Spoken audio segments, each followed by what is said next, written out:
শিটং বিশালকার পাহাড় ঘেরা এই গ্রাম কমলালেবুর গ্রাম নামেও পরিচিত। তবে এই সময় প্রাকৃতিক সৌন্দর্য সবচেয়ে বেশি। চা বাগানে ঢাকা এই সোনালী সবুজ উপত্যকা একেবারে কার্পেটের মতো। আর তার উপর আবার এই মন মুগ্ধ করা পাইন বনের জঙ্গল আর রাশি রাশি মেঘের আনাগোনা, যেন এক নৈসর্গিক সৌন্দর্য। এবার মূল পর্বে যাওয়ার আগে প্রত্যেককে জানাই ওয়েলকাম টু মাই চ্যানেল ভ্লগে ভাতে বাঙালি।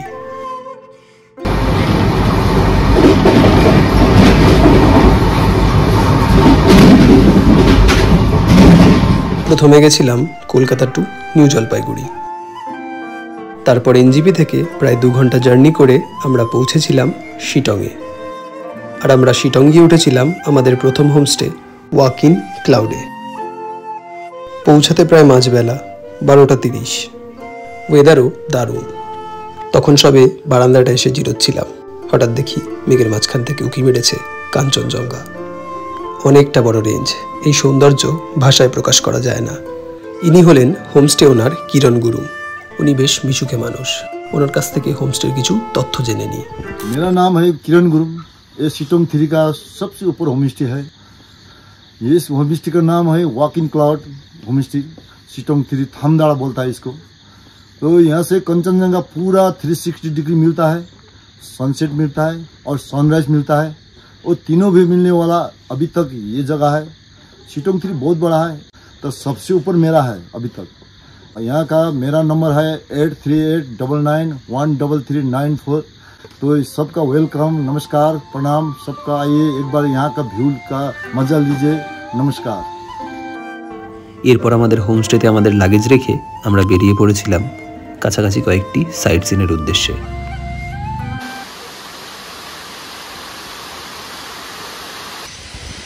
এই জায়গাটা স্কিপ করে দিচ্ছিলাম, ভেবেছিলাম যে সেরকম একটা হবে না, আন্ডারএস্টিমেট করেছিলাম, কিন্তু ফাইনালি এসে দেখি অসাধারণ জায়গা। এই লোকেশনটির নাম লাতপাঞ্চার ফলস।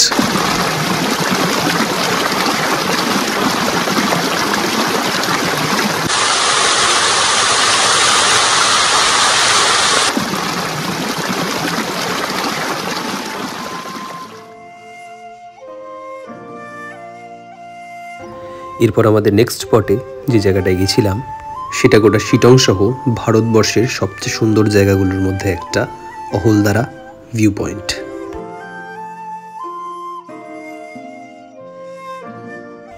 এই জায়গাটার মাধুর্য আমাদের এত মোহিত করেছিল, মনে হয়েছিল অনির্দিষ্ট কালের জন্য এখানেই বসে থাকি। সামনের এই সুবিশাল উপত্যকায় পাহাড়ি হাওয়া উন্মাদের মতো ছুটে বেড়াচ্ছিল। আর এই হাওয়ায় ভর করেই তুলোর মতো রাশি রাশি মেঘ গন্তব্যহীনভাবে বয়ে চলেছিল। তবে কিছুক্ষণের মধ্যেই এই পাগলা ঝোড়ো হাওয়াকে সাথে করে বিদায় নিয়েছিল এই মেঘ। এরপর মেঘ কেটে গিয়ে ছবির মতো পরিষ্কার হয়ে গেছিল সামনের বিস্তৃত ভ্যালি এবং পুরো ভিউ পয়েন্টটা। আর চারিদিক দেখে মনে হচ্ছিল পুরো শিটংই যেন ঈশ্বরের ক্যানভাস।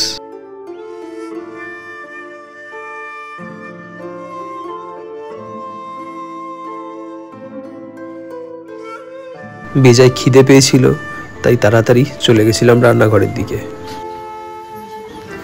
ইনি হলেন এই হোমস্টের হেড কুক।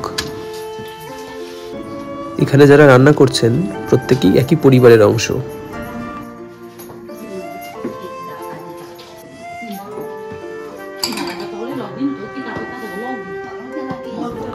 গরম গরম ধোঁয়া ওঠা ঘরোয়া খাবার, আর মেনুতে ছিল পটলা স্কোয়াশের তরকারি, ডাল, পাঁপড় ভাজা আর ডিমের কারি।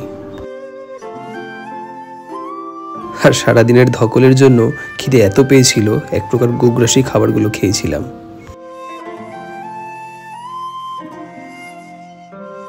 এরপর খাওয়া দাওয়া শেষ করে আমরা বেরিয়ে পড়েছিলাম হোমস্টে থেকে একটু ওপর দিকে, যেখান থেকে খুব সুন্দর সানসেট দেখা যায়।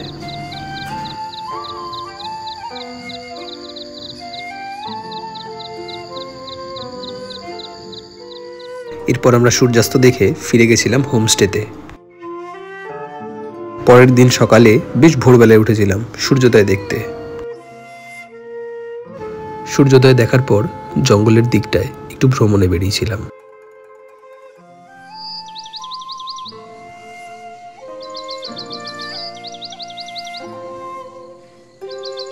পাইনের জঙ্গলে প্রবেশ করতে না করতেই কানে এলো নানাবিধ পাখির আওয়াজ। এই পাইনের জঙ্গলের শীতল বাষ্প আর পাইন বনের ফাঁক থেকে পড়া উষ্ণ রোদ্দুর আমার মনে যেন এক আলাদাই সালোক সংশ্লেষ ঘটিয়েছিল।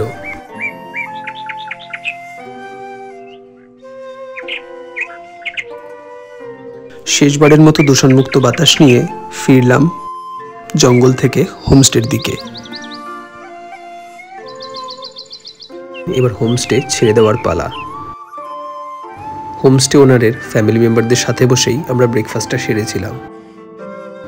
ওদের ব্যবহার খুব ভালো, ওদের কথা খুব মনে পড়বে। ওদের সবাইকে বিদায় জানিয়ে আমরা চলে গেলাম আবার সাইট সিন করতে। দ্বিতীয় দিনের সাইট সিন কমপ্লিট করে দেন আমরা যাব আমাদের নতুন হোমস্টেতে। তার আগে দেখে নিন আমাদের প্রথম সাইট সিনের প্রথম জায়গা যোগীঘাট। এই যোগীঘাট ব্রিজ লোয়ার শিটংয়ের একটা বিখ্যাত টুরিস্ট স্পট। আর এই ব্রিজের নিচ দিয়ে বয়ে গেছে দুরন্ত রিয়াং নদী।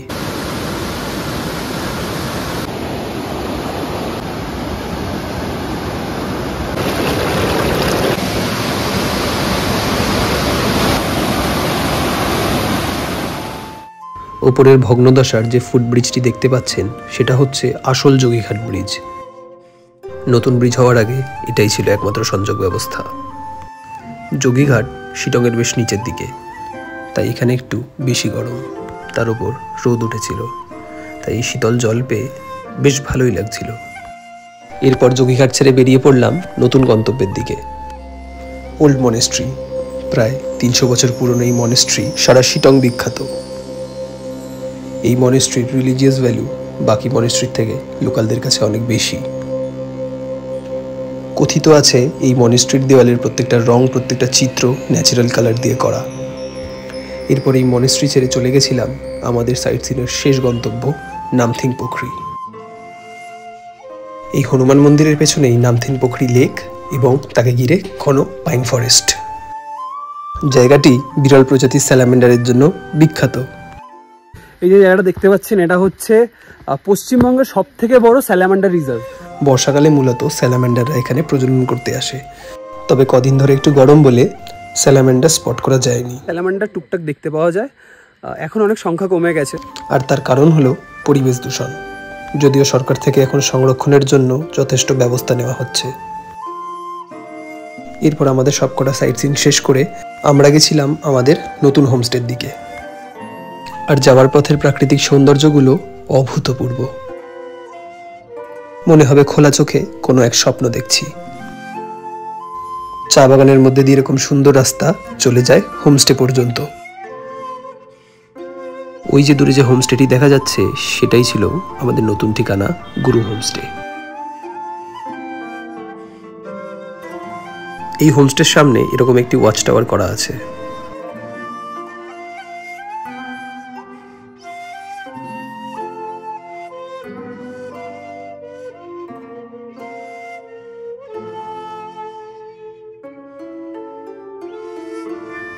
আর এই ওয়াচ টাওয়ার থেকে প্রায় 360 ডিগ্রি ভিউ পাওয়া যায়। এই চা বাগানের উপত্যকার ভিউ আমি যত দেখছি ততই অবাক হয়ে যাচ্ছি। ইনি হচ্ছেন হোমস্টের ওনার মিস্টার গুরুং। ইনাদের হসপিটালিটি খুব ভালো। হোমস্টে নাম্বার স্ক্রিনে দেওয়া রইল। হোমস্টের পাশের এই ট্রেলটা ধরে হোমস্টে এরিয়ার সব থেকে টপে যাওয়া যায়। বসার জন্য সুন্দর একটি সিটের এখানে ব্যবস্থা করা আছে। সামনের ভিউটা একেবারে অসামান্য। বেলা বাড়তেই খিদে পেয়েছিল, তাই একটু রান্নাঘরের দিকে উকি দিয়েছিলাম। রান্নাঘরটা জাঁকজমকপূর্ণ নয়, তবে পরিপাটি করে সাজানো। আমার বেশ ভালো লেগেছিল। এটা ডাইনিং এরিয়াটা, এখানেই আমরা দুপুরের খাওয়া দাওয়া শেষ করেছিলাম।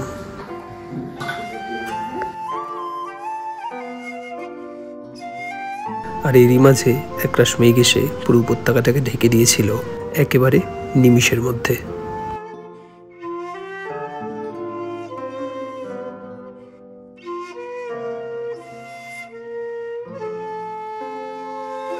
ওয়েদারও আস্তে আস্তে ক্লিয়ার হয়ে গেছিল, সামনে থেকে ভিউটা দেখতে অসাধারণ লাগছিল। হোমস্টে থেকে এই বুদ্ধমূর্তির সুন্দর ভিউ পাওয়া যায়। আস্তে আস্তে পুরো গ্রামে সন্ধে নেমে এলো,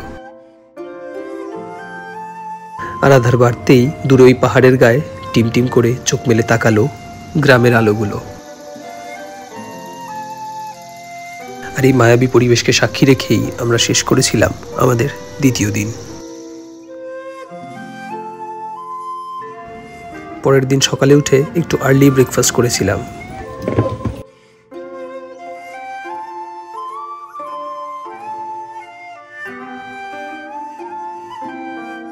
একেবারে শেষ দিনেই মূল চা বাগানটা ঘুরে দেখেছিলাম। এক্সপিরিয়েন্স অনবদ্য।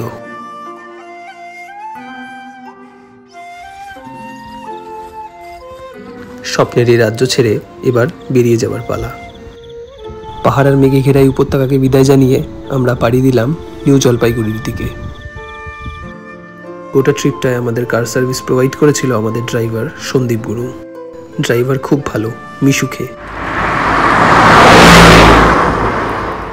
স্ক্রিনে ওনার নাম্বার দিয়ে রাখলাম।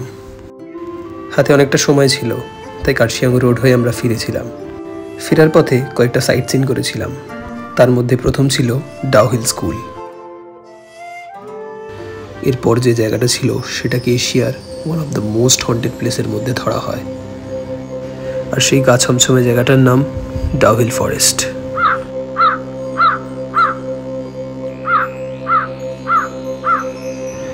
গাছের গায়ে অদ্ভুত সব ক্রিপ্টিক লেখা, অদ্ভুত সব আওয়াজ, বেশ একটা ভৌতিক আবহাওয়া আছে এই জায়গাটার মধ্যে। এই জায়গাটা না বাকি 5টা পাইন ফরেস্টের থেকে অনেক আলাদা। মানে একটা কি বলবো, গা ছমছমে ব্যাপার আছে, সত্যি আছে। এবার সেটা পুরো ভাইবটাকে এরকমভাবে জায়গাটা ক্রিয়েট করা হয়েছে কি আমি জানি না, কিন্তু এরকম একটা ব্যাপার আছে।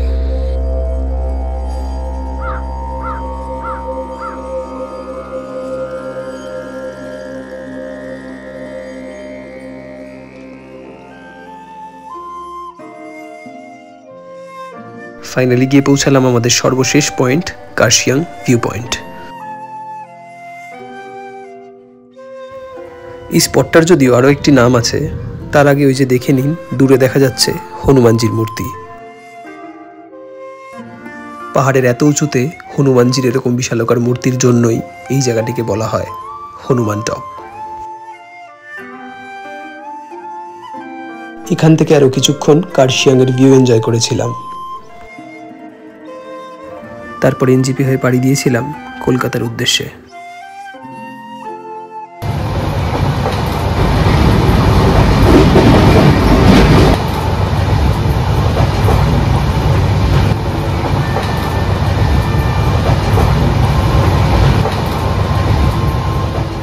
আজকের গল্প এতটাই, সবাইকে বিদায়। ব্লগটি এতটা দেখার জন্য সবাইকে অনেক ধন্যবাদ। দয়া করে চ্যানেলটি সাবস্ক্রাইব করে রাখুন, তাহলে পরবর্তী ভিডিওগুলো দেখতে পাবেন।